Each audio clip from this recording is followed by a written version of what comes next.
And again, the Lord God hath commanded that men should not murder, that they should not lie, that they should not steal, that they should not take the Lord of their God in vain. We sort of skipped on fucking 14-year-olds, though, that they should not envy, that they should not have malice, that they should not have contented one with another, that they should not commit whoredoms, and that they should do none of these things, for whoso doeth them shall perish, except for that one guy. All of which they all did, right? Like Right, Joseph hit all of these. Literally, like I could spend an entire 2-hour block of this show just going one by one and providing citations of every single time Joseph Smith did one of those things. Yeah. And now we are at what was it? Joseph Smith's 8th commandment. Sure, I like it. This needs to be a new thing now. They should not commit. Oh, excuse me. They should not commit whoredoms. Whoredoms. I myself, I prefer horse smarts, but to each their own. So whoredoms in the biblical sense is, it's loosely defined as essentially sex workers, but it's taken to mean basically anything promiscuous, any promiscuous activity whatsoever. And when we're applying a whoredoms to Joseph Smith, both of these apply.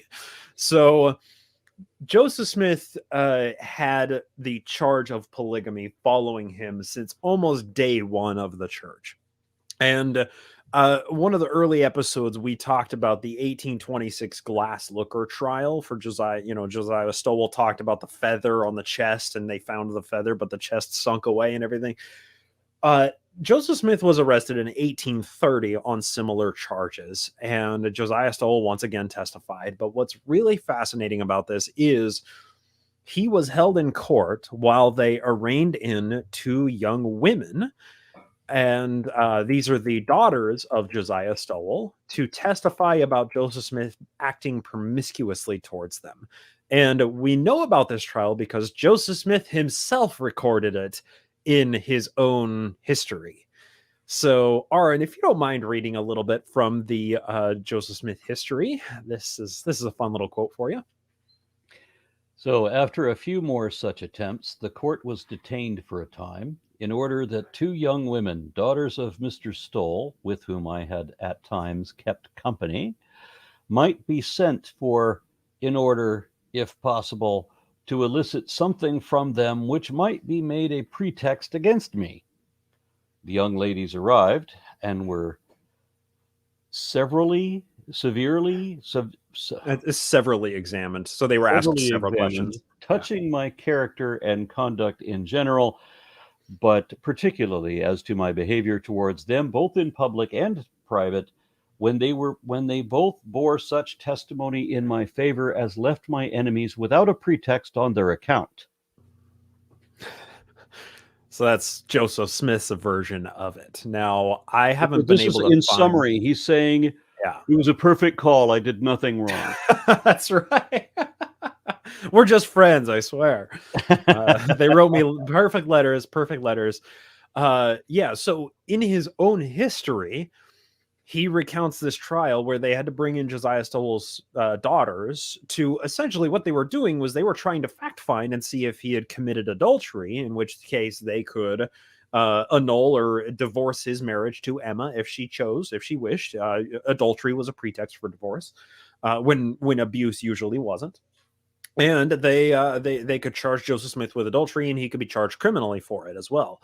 But apparently the 2 daughters of Josiah Stowell testified, no, he was perfectly fine. He's a good guy. Don't worry about it. And that 1830 trial didn't result in him going to jail. So obviously they didn't actually find any misconduct. But the simple fact that they were brought in to testify that they hadn't done anything hanky-panky with Joseph Smith, I think is a pretty large indicator that we will see this trend quickly accelerate through the next 14 years of his life until his death, because the charge of polygamy continued to follow Joseph Smith. It's only 5 years after this that he's caught with Fanny Alger in the barn, and that's, the 16-year-old housemaid of him and Emma. And after the Missouri Mormon War, once we get to Nauvoo... Was Emma the 14-year-old, or was that a different one? Fanny Alger was the 14-year-old. Emma Smith is his first wife, his lawfully wedded wife, who was his Lawfully same wedded age. one. Yeah, the one that's on the books as official. And so, if you want to know about Emma specifically, there is an excellent biography written about her called Mormon Enigma. It's written by Valine Tippett Avery and Linda King Newell. And unfortunately, Linda Newell just passed away like 2 weeks ago. She was a force in the Mormon history community, and it's sad to see that she's passed away. It's truly the best biography on Emma, and they wrote it in the 80s when it was very trepidatious to deal with the topic of polygamy and Joseph, but they wrote the biography from Emma's perspective, which sheds a very ugly light on polygamy. And in my opinion, doesn't go far enough. Doesn't go the lengths that I think polygamy went to illustrate just how abusive of a system it was. But writing this as female scholars in the 1980s was groundbreaking in and of itself. And what's great about Mormon Enigma is as soon as it was published, the church blacklisted the authors and said that we don't want you to sell the book in Deseret Book or any Mormon places. And the sales of the book tripled overnight because the church Streisand affected the book. But it's one of my favorites. It's an excellent book. In any case, once we get to Nauvoo, this is when Joseph Smith had basically a clean slate. When they got to Nauvoo, they literally drained the swamp that was Nauvoo, that was Commerce, Illinois, and they created a city. And this was his blank slate that he could do whatever, because he was vice mayor and his best friend was mayor. He was general of the Nauvoo Legion. He was prophet of the church, and he was also the wealthiest business and landowner in the town. So he had totalitarian control over Nauvoo. He was also served as the primary magistrate in legal affairs when the municipal court would have hearings. So he was literally the judge and the jury, and in some cases, the Danites were the executioners. So in Nauvoo, polygamy thrived, and in my opinion, it grew from Joseph Smith seeking, consort with multiple women to being essentially an elaborate and detailed and complex superstructure of sex work. And I need to point this out. And you know what? I'm actually going to screen share this because I want people to see what Nauvoo, Illinois looks like, because this place is very strategically placed. Mississippi is the highest shipping lake in America. And at the time, any settlement on the Mississippi had the advantages of essentially being a hub of commerce. When the Mormons got there, and you should be able to see this here really quickly, this is the Mississippi River. This is Nauvoo. This little peninsula right here meant that they could build all sorts of factories and like manufacturing districts and trade routes and ports and wharfs and all kinds of shit on the banks of this. And Joseph Smith even commissioned a project to dig a canal through town that would divert some of the water from the Mississippi that would allow them to harness the power of the Mississippi and turn manufacturing, turn lathes and sawmills and grist mills and everything like that. This never actually happened, though. Joseph Smith had grand designs for how Nauvoo could become the hub. And I want to clarify here, in the early days of Illinois, right, Chicago was beginning to boom at this time. And in 1840 census, there was like 2,500 people living in Chicago. And Springville was the largest city in Illinois, and it had like 5,000 or 8,000 people in it or something like that at the time. The Nauvoo Mormon settlement in 1844, at the height of Joseph Smith's life, was about 15,000 people. So in 1844, Nauvoo was something like 3 to 4 times the size of Chicago. And it was setting itself up with this peninsula location in the Mississippi to be the commerce hub of Illinois. And that's largely why so many Illinois politicians loved the Mormons and gave them great, levity to do whatever they wanted to, because the Mormon settlement stood a chance of bringing a ton of income and wealth into Illinois. But those factories were never built. The canal project was shuttered before it was completed. All of the ideas that Joseph Smith had for shipping and transport and everything on the Mississippi, those dreams were never realized. So the primary export that Nauvoo had was actually just credit. Joseph Smith signed basically any piece of paper that came across his desk that said, we'll give you land for credit. And then he would turn around, subdivide that, then sell it to the Mormons. So Joseph Smith took on like millions of dollars of personal debt in order to build this city, in the hopes that after that initial investment, after that, that beginning capital was invested, that the Mormon Nauvoo would become this hub and a military stronghold. But those dreams were never realized, and he died before they could be. So all of this means that Nauvoo became a place where wealthy people could travel up and down the Mississippi. You take a steamer down to St. Louis and be there in a day or two. I mean, you could travel all the way up to Wisconsin and the Pineries area up there. Mississippi was the hub. It was the freeway of America at the time.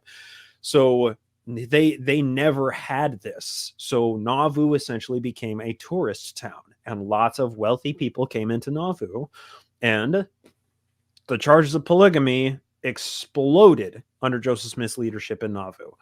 And I believe because one of the primary sources of income that the Mormons had was sex work. People would come in as tourists and they would pay for a nice night with one member of the Relief Society. That is speculative history. I want to state that right now. Hard documentation that there were Mormon sex workers. There is, yes.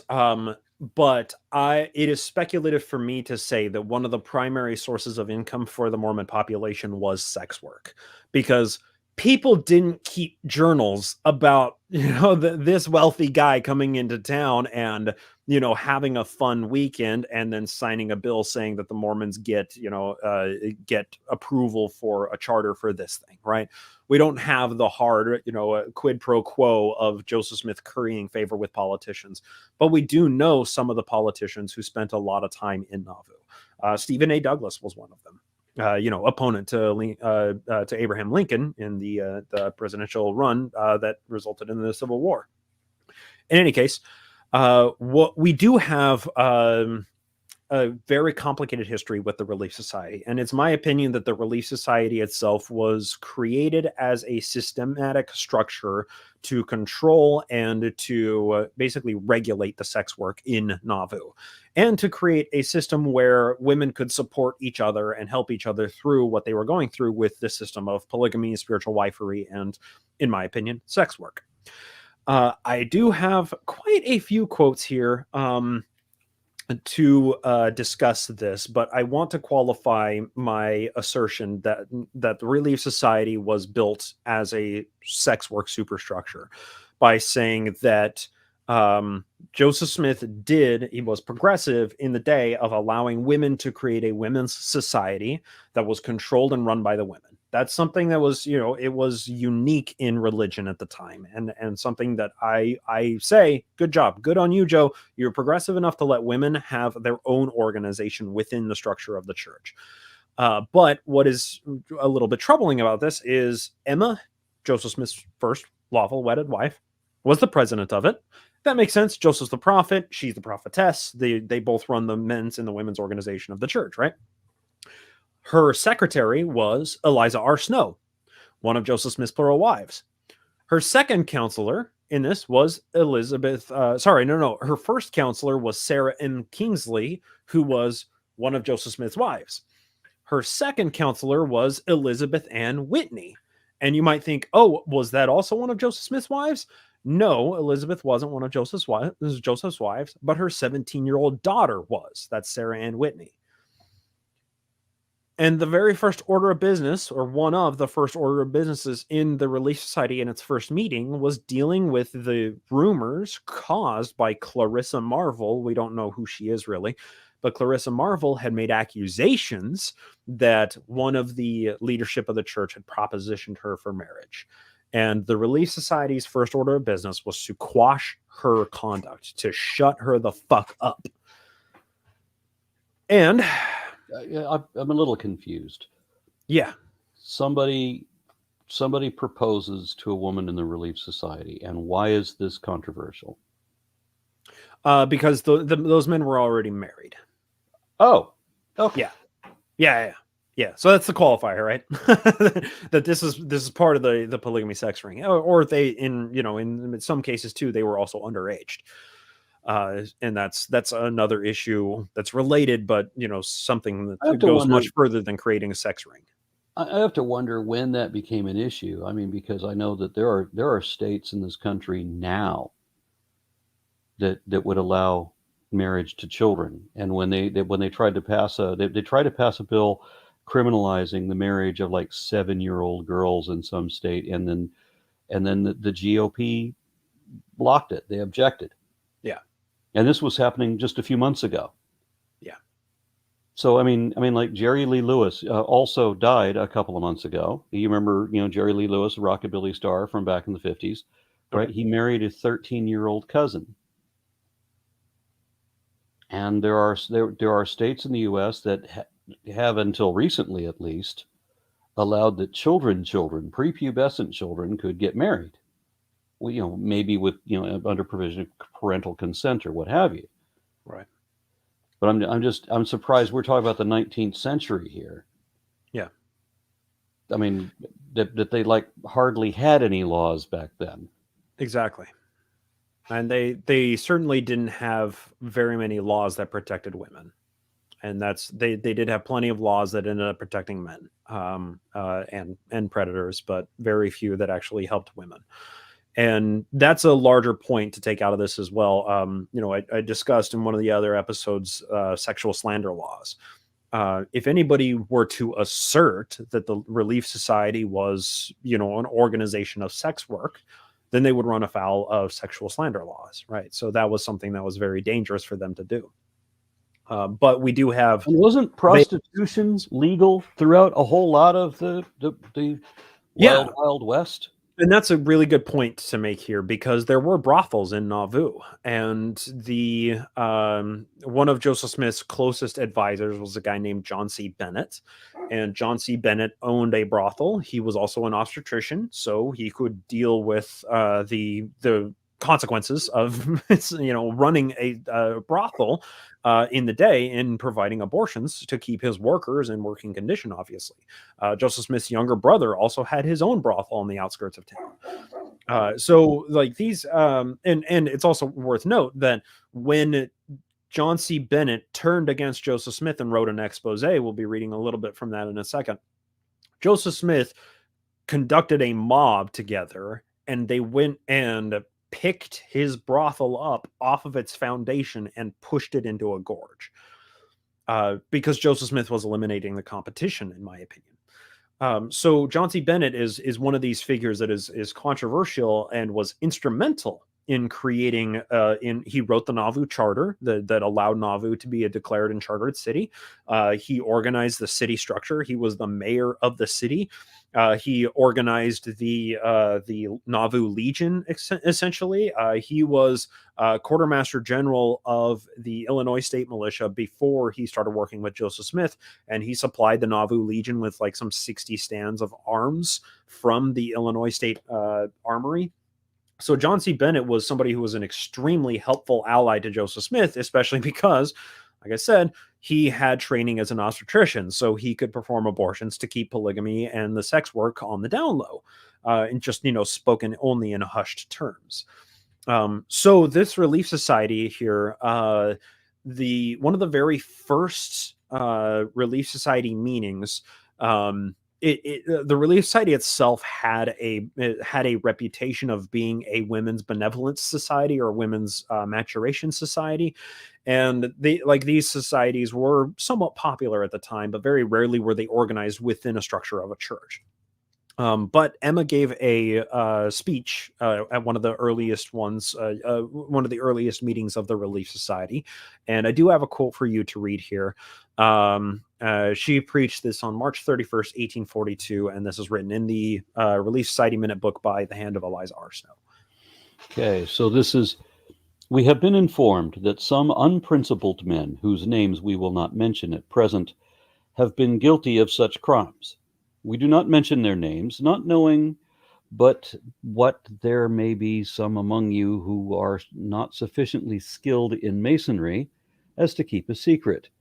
Therefore, suffice it to say, there are those, and we therefore warn you and forewarn you, in the name of the Lord, to check and destroy any faith that any innocent person may have in such a character, for we do not want any one to believe anything as coming from us, contrary to the old established morals and virtues and scriptural laws regulating the habits, customs, and conduct of society.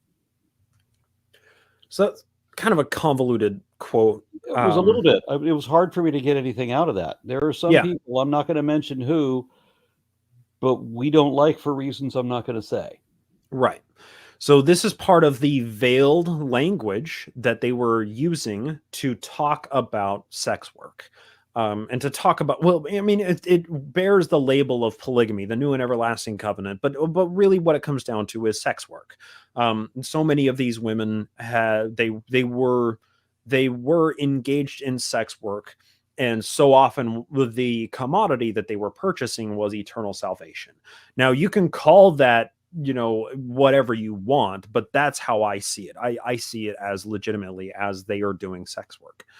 And being cast aside from society because of it as well, right? I mean, that's another point worth mentioning here, is that when somebody would have a child out of wedlock, she was so often cast aside from society. But now amplify that with, she's a teenager and she's married to Joseph Smith secretly, and she starts showing with child. What does that do to her reputation? What does she say when somebody walks up and asks her the shame-ridden question of who's the father? She can't come out and say the prophet Joseph Smith is, right? So there's a whole lot of complicated social tensions when it comes to the Relief Society and how these women communicated to each other. And in my opinion, this illustrates Emma Smith as essentially a mafia wife. She was controlling the women's interests in Nauvoo, and she was helping her husband to orchestrate and to keep, you know, the law's eyes off of a vast and organized sex worker system. So when she says that we have been informed that some unprincipled men have been guilty of such crimes, they're talking about propositioning women without the authority of Joseph Smith. That's another thing to point out too. When somebody wanted to be sealed polygamously, they had to get approval from the prophet, because only the prophet could conduct the sealing ordinance unless somebody was working as his avatar. So what she says was that there are some of you who are not sufficiently skilled in masonry as to keep a secret. And the Relief Society itself is built at the time. Mean? Yeah, so that's actually a really, really good question, because Joseph Smith said, where is it? I have this. Yes, Joseph Smith said, and this is in the teachings of the prophet Joseph Smith in 1843, he said, "The secret of masonry is to keep a secret." And this is important because as part of the Masonic initiation rites, you mimic disembowelment, and you mimic your body being dismembered if you should reveal the secrets of masonry. And this is something that, for a religious leader and a tyrant like Joseph Smith, masonry is extremely appealing, because not only is it a system that encourages secrecy, and it encourages and it essentially selects only the people who will be secretive and who will covenant and vow that they will be killed if they reveal the secrets, So it encourages only people who were willing to keep a secret, but also there were a lot of well-connected and wealthy Masons that were in politics at the time. And if Joseph Smith has a stamp of approval of Masonry, or if he's building his society in a way that, like he had the Masonic Lodge in Nauvoo, then that suddenly grants him approval of other Masons that, oh, well, this guy is a master, so therefore what he is doing is okay. And any time that you bring up Freemasons and Masonry and this, I get it, it brings up the skeptic blinders. Oftentimes it's like, oh, this is now conspiracy theory that we're talking about here. So what I'll do is I will recommend the book Method Infinite. This was written by Joe Swick, Cheryl Bruno, one of my personal mentors, and Nick Latursky, and it's essentially the landmark study of Masonry and Mormonism. And they had Nick Latursky began his study of Masonry and Mormonism like 25 years ago, and then brought in Cheryl just in the past 5 years to bring the project to completion. Cheryl and Joe Swick, and it was published, I think, last year. An exceptionally good and dense book that shows just how much Masonry is involved in Mormonism and how much the endowment ceremony, I mean, this is superficial at this point, but the endowment ceremony that Mormons perform in the temple is very similar to the Masonic initiation rite. Because Joseph Smith loved that Masonry thrives on secrets. And conspiracy theorists also love that Masonry thrives on secrets. So therefore, Masons are responsible for everything, and they're lizard aliens that live in the core of the earth and whatever. I think it's remarkable that some of these paranoid conspiracy theorists will praise the founding fathers, but then also say that that Freemasons are this terrible secret organization when virtually all of the founding fathers were Freemasons. It's true, yeah. And like the Masonic fascination, like there's, I don't want to dive too deep into it because that's a whole other issue. Go listen to episode 100 of my pod of Naked Mormonism, or read Method Infinite. That's way better than my podcast. So I don't want to get too lost in it here, but what the point is that we're getting to is that Emma said in that Relief Society that some of you are not sufficiently skilled in Masonry. What she was implying, in my opinion, is that some of you aren't good enough at keeping secrets, so you need to learn to shut your fucking mouth when one of these men proposition you.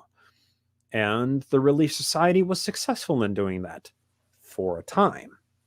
Because eventually you can only run a criminal organization for so long before somebody defects and somebody blows the whistle and says this is unacceptable. And one of those people is John C. Bennett, and he wrote a book-length history of Joseph Smith and the Mormons. It's called The History of the Saints. It has like a 30-word title that I can never remember, but just History of the Saints by John C. Bennett. I read the whole thing in its entirety with commentary on the Naked Mormonism Patreon feed, patreon.com/Naked Mormonism. But essentially what he did is he was so instrumental in forming the organizational structure of the city of Nauvoo, as well as the Relief Society. And John C. Bennett wrote his expose discussing everything that he had been involved with Joseph Smith. And it was only book length, because he just cobbled together a ton of previous exposés, oftentimes without even attribution to the actual authors, to give the history on Joseph Smith. But where he picks up his narrative of exposing Joseph Smith when he arrives in Nauvoo is where it becomes fucking fascinating to me. And he describes the leadership structure of the Relief Society. And he is the only source that we have for this organizational structure. And I do have a quote from John C. Bennett for you to read if you'd like. John C. Bennett says, "Yes, Joe has a secret lodge of women.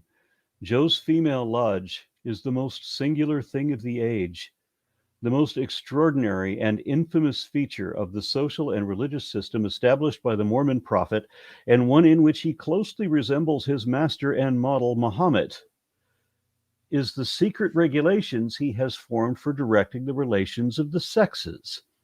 The Mormon seraglio, there's a word I have never seen before, Yeah. is very strictly and systematically organized.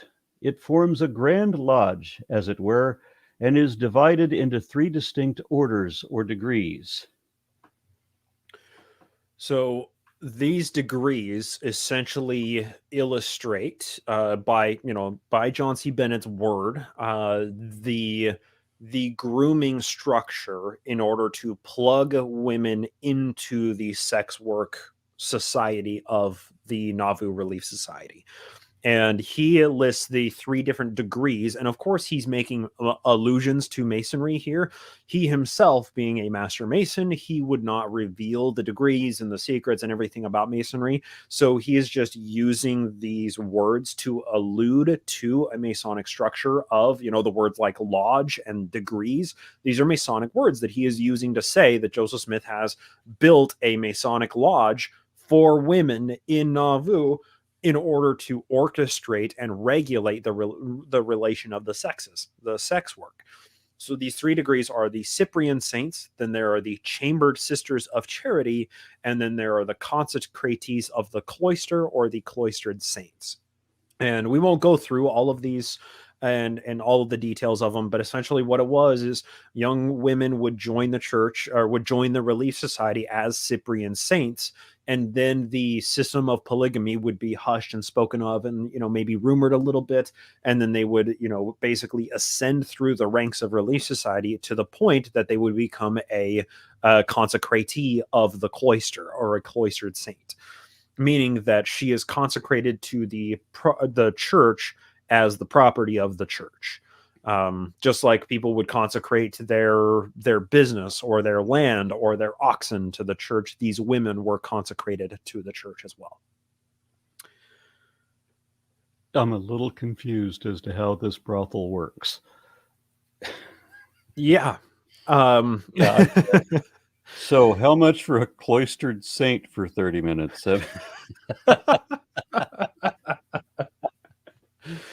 Yeah. Ask John Bennett. He talks about, so this is the entire chapter is titled The Mormon Seraglio. And Seraglio is essentially like a harem in like the Ottoman, like Turkish language. So it's a harem. So the chapter is titled The Mormon Harem. And it's on History of the Saints, pages 217 to 223. So if you want to find History of the Saints by John Bennett, that's where you can find all about the Mormon Seraglio. I do like that he makes mention of that Joseph Smith has modeled himself after Muhammad. Because you many times before. throughout the book. When I mentioned a similarity previously, you say, yeah, that was deliberate. Yeah, and he relished in it. At one point, somebody compared Joseph Smith to Napoleon. And Napoleon, he had only died, I would have been like 25 years before this. Like Napoleon was the Hitler of the day, right? And somebody compared Joseph to Napoleon, and his wife said, Emma said that my husband has more friends than Napoleon ever did. And Joseph turned to her and said, that's the smartest thing I've ever heard you say. Right. So he relished in being a warlord. He relished in being a prophet, being a warlord prophet. And John Bennett compares him to Muhammad and every other religious or military dictator that was well known and spoken of at the time. And it's an entertaining book. Don't get me wrong. It's entertaining. I had a lot of fun reading through it. But I also want to make the point that John C. Bennett is regarded as an enemy of Joseph Smith. And that means that believing Mormon historians tend to not give his expose a degree of any credibility whatsoever. I tend to give his expose a high level of credibility because I don't see anything in it that is counterfactual. He makes a lot of assertions, but none of those assertions that he makes do I see as being counter to any evidence that is available. Where I do see his failings in his expose is him talking about his own involvement in all of the criminal shit. Because he wrote the expose to expose Joseph Smith, and he minimized his own role in committing extreme amounts of crime. So that's understandable. So that's where I find that there are factual inaccuracies in his own account when he's minimizing his own role. But the rest of what he talks about, and the Relief Society, Masonic leadership structure, he is the only source that we have for that. I tend to give him a high degree of credibility because he was somebody who also gave voice to women. And that's one thing that's troubling about this is women were not believed. Women are not believed today, right? But women were not believed back then if they brought up accusations against the prophet, the Lieutenant General Joseph Smith. So they needed a man's name to gain credibility. If they could convince a man to publish their story, then their story would be believed. And John C. Bennett, after he disaffected from Joseph Smith kicked him out of the mayorship, and hostile took over the office of mayor from John Bennett. John Bennett fled to Carthage, the anti-Mormon safety zone, and he began corresponding with numerous women in Nauvoo who were his friends, maybe his seamstresses or sex workers, and they gave him permission to publish their stories, and he did, in the History of the Saints. And it's a fascinating book. You made mention that John Bennett was an obstetrician and therefore could have provided abortions. Do you know that abortions were being performed? Yes, so you know how Sarah Pratt is one of the enemies of the church. If you look up enemies of the church, you'll find William Law, you'll find Sarah Pratt, you'll find Ezra Booth. One of the main reasons she's so reviled is because she provided an affidavit that John C. Bennett was performing abortions. She even went so far to say that one day when she was outside of her house doing some yard work, Joseph and John Bennett stopped by at her house to say hi, but they were actually going to one of the local neighbors because Bennett was about to do a job for Joseph Smith, at which point he showed her one of his tools that he was using for abortions, and she described it as a long curved hook.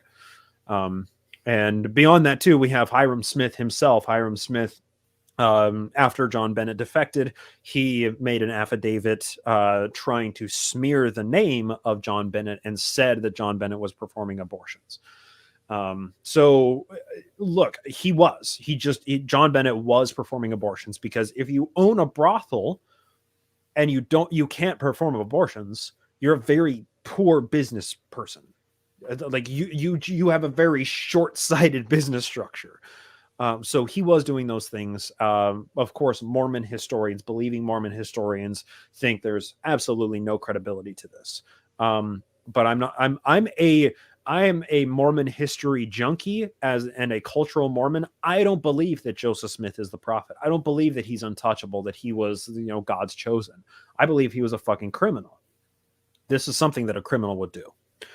But there's one step further, and this relies on an expose that was published by somebody named Joseph Jackson. And Joseph Jackson did the same thing that John Bennett did. He said, I'm going to expose the Mormons, and he joined the Mormon cause, and he quickly gained the favor of Joseph Smith by just being a dude who would do anything and everything that Joseph Smith asked.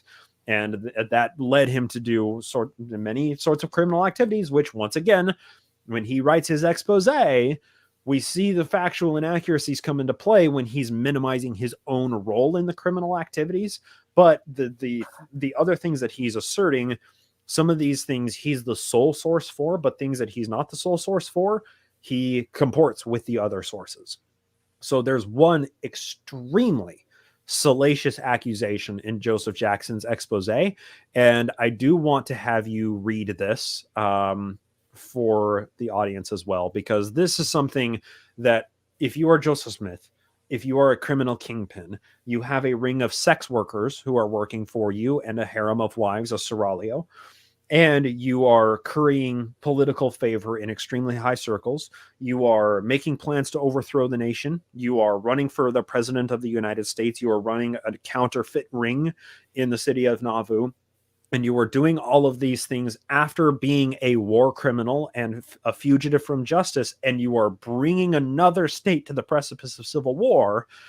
This accusation, in my opinion, seems reasonable. So please, Aaron, if you don't mind. Okay, so the expose by Joseph H. Jackson. That's correct. He spoke of his spiritual wives particularly and called them great captains in his service to carry his design, and remarked that through them they could get any stranger's money. I asked him how he would work the matter, to which he replied that he had only to tell certain of his spiritual wives that such a man had been in the Missouri War, and that he should be put out of the way, and his property Yeah. and money consecrated to the use of the church. Then he said, "It is, I guess, damned. It's damned. Yeah, it's edited, but damned easy. Damned easy for them to get, for them to got on into his good graces, and mix a white powder with his victuals, and put him out of the way.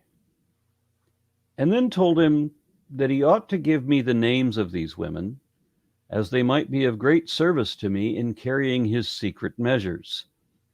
He then went on to give me the names of women who he said would go to the ends of the earth for him, but I shall not in his place disclose them." So is he having his hookers assassinate people, poison them? That's what that accusation is. Mixing arsenic into their drink and putting them out of the way. And they had a term for it. They called feeding the catfishes. They would dump the body in the Mississippi River.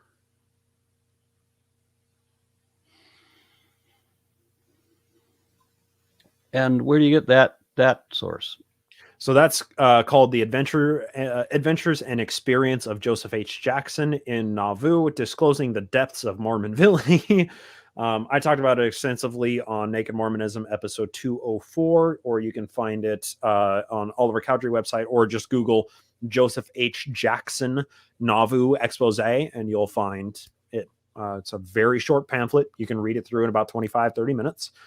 And it details how fucking dangerous Joseph Smith really was. And this is one of many accusations in there that are fucking terrifying. Well, I'm going to guess that when you say 25-30 minutes that you don't know how to count time very well, because you said that you could in 2 hours go through all of these indictments against Joseph Smith, and we're in our 6th hour.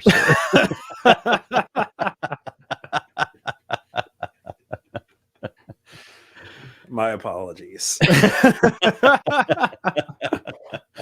But look, that's how Mormon history works. It's fractal shit. You begin examining one small detail of it, and it just balloons into something that's ever more fascinating and has more sources and has more material to read. And then with more sources and more documents, that obviously comes with more authors and historians who are analyzing those sources in different ways, which creates the entire body of Mormon history and that fucking bookshelf right over there, right?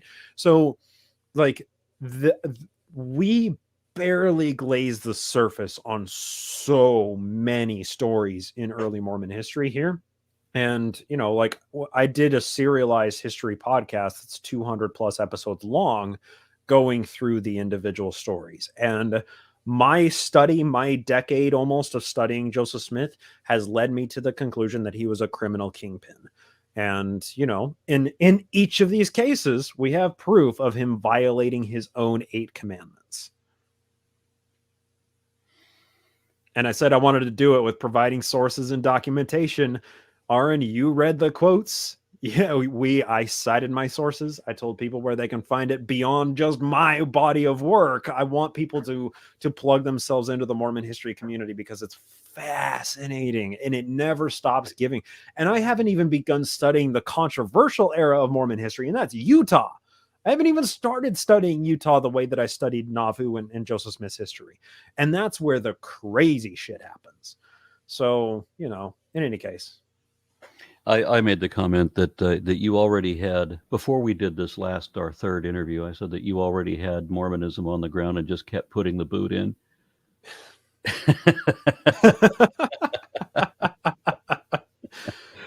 We've been quite an experience here. I did also put a link in the description to your podcast, but if there's anything else you want to plug, go ahead. Yeah, there's more to the revelation, and it says that they should do none of these things, these 8 commandments, for whoso doeth them shall perish. And Joseph Smith perished doing all of them, so I guess he's a true prophet, right? But no, the real takeaway here is this guy is a pattern. Recognize patterns. Now, history doesn't repeat itself. It often rhymes, right? Like, this person operated from a playbook, a tyrant's plague book, the methodology of a demagogue and autocrat. Take note of this person's behaviors and take note of where other people exhibit those similar behaviors, whether on an international scale or somebody down the street. This is a personality that leads to very dangerous consequences. And had Joseph Smith been allowed to live, had he not died by vigilante justice, the fabric of American history would be vastly different. Because then no Brigham Young ascends to prophet. Then no Mormons going out to Mexico and settling the Great Basin. No everything that happened from in the Midwest, west of the Mississippi, related to the Mormons after that. And who knows how much more powerful Joseph Smith could have become. He was killed in many ways in the infancy of his tyrannical career. So Chicago would have been the small town, Nauvoo would have been the center, and Illinois would have been an entirely Mormon state. Yeah. And on my podcast, I did, so my podcast is chronological, and I did when the Council of 50 was organized. Of course, this is a very big event in Mormon history, because this is when Joseph Smith says, I'm running for president. I'm going to write my own constitution, and I'm going to create the Council of 50 that will be my government body when I take over the planet, starting with the United States, of course. I did a 3-part series on the Council of 50. Part 1 talked about the person who kept the records of it, William Clayton, and his story, and how we have the record book today, which is very important that the record book was preserved and that what we have is an accurate account of what was said in those meetings. Number 2 was the actual contents of the Council of 50 minute book. And then the 3rd episode in that series was me writing a fictional history from a future Mormon dystopia. And I talked about the military campaign of Joseph Smith, because I continued, I began the 3rd episode of the Council of 50 with the real history, but then I make a turn. And where the Nauvoo Expositor is published that leads to Joseph Smith's death, instead, I take it that the Nauvoo Expositor is published and Joseph Smith is never locked up for it. And instead, the publishers of it are brought into his jail in Nauvoo. And that's where the point where it's, if you've seen Everything Everywhere All at Once, where there's like the fracturing and there's like 2 different possibilities, that's where the fracturing of the mirror begins. And I take a path of a fictionalized history of Joseph Smith's warpath and conquering of America. And then at the very end of it, I wrap by talking a little bit about myself living in a Mormon dystopian future. And it was popular. People were like, hey, you pulled a fast one. Some people were pissed because they're like, I come to you for history, and then I find out you're lying in this episode. What's happening? But I tried to do it to illustrate how fucking dangerous this person was. And that we can't just sit idly by and let people like this be allowed to thrive. That's my final soapbox. But yeah, RN, thank you for spending 6 hours with me, because I want to talk about Mormon history and Joseph Smith history to anybody who will talk to me about it. So if you're willing to provide me the captive audience for that opportunity, I'm more than happy to take it. And there was just no way that we could do this on the Book of Mormon Study podcast or the broadcast. We couldn't do this. So I just want to thank you for giving me the platform. Well, thank you for making it happen. Of course. That was awesome.